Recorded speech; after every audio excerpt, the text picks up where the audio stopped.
అందరిపైన కూడా ఈరోజు కేసులు పెట్టినారు. ఇది సరైన పద్ధతి కాదు. మీకు పోలీస్ డిపార్ట్మెంట్ ఒకటే కోరుతా ఉన్నాను, మీకు చేతనైతే పూర్తిగా ఈ గంజాయి అమ్మే వాళ్ళందరినీ కూడా నిర్మూలించాలని చెప్పి కోరుతా ఉన్నాను. అందరూ కూడా చెప్పేది ఏమంటే ఎక్కడైనా కానీ ఈరోజు విచ్చలవిడిగా అమ్ముతా ఉన్నారని, పబ్లిక్ డైరెక్ట్గా విచ్చలవిడిగా ఈరోజు గంజాయి కొనుక్కొని ఈరోజు గంజాయి మత్తులో యువత అంతా తూలుతూ ఉన్నారంటే పోలీసులు ఎందుకు పట్టుకోలేరని చెప్పి కూడా నేను అడుగుతా ఉన్నాను. పోలీస్ డిపార్ట్మెంటు అన్నమయ్య జిల్లాలో పూర్తిగా ఈ గంజాయి కానీ ఇతరత్ర డ్రగ్స్ పైన కఠిన చర్యలు తీసుకోవాలి. ఎవరికైనా అధికార పక్షం నాయకులు బంధువులు ఉన్నా ఇంకొకరున్నా కూడా చూడకుండా ఈ డ్రగ్స్ విషయంలో కఠినంగా వ్యవహరించాలని చెప్పి కోరుతాను.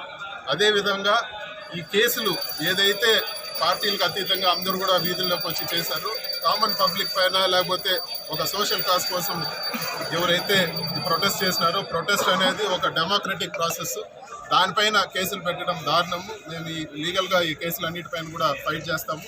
అదేవిధంగా ఆ చిన్నారికి వైఎస్ఆర్ కాంగ్రెస్ పార్టీ తరఫున ఆర్థిక సాయం చేయాలని చెప్పి కూడా మేము డిసైడ్ అయినాము. తిప్పారెడ్డి గారు అదేవిధంగా నిసార్ అహ్మద్ గారు బాలిక తల్లిదండ్రులు కలిసి ఆర్థిక సహాయం కూడా చేస్తారు.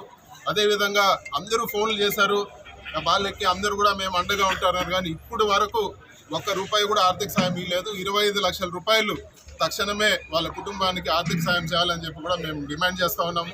అదేవిధంగా ఇటువంటి చర్యలు జరగకుండా, ఇటువంటి ఇన్సిడెంట్స్ జరగకుండా ఈ డ్రగ్స్ కానీ లేకపోతే అక్రమ మద్యం ఎవరైతే అమ్ముతున్నారో వాళ్ళపైన కఠిన చర్యలు తీసుకోవాలని చెప్పి కూడా మేము కోరుతా ఉన్నాము.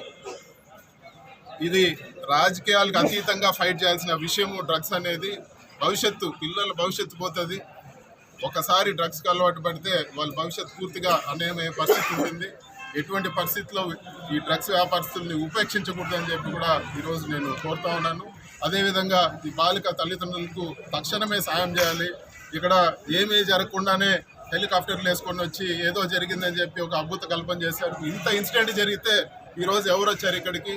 హోంమంత్రి వచ్చారా, లేకపోతే ఎవరైనా మంత్రులు వచ్చారా?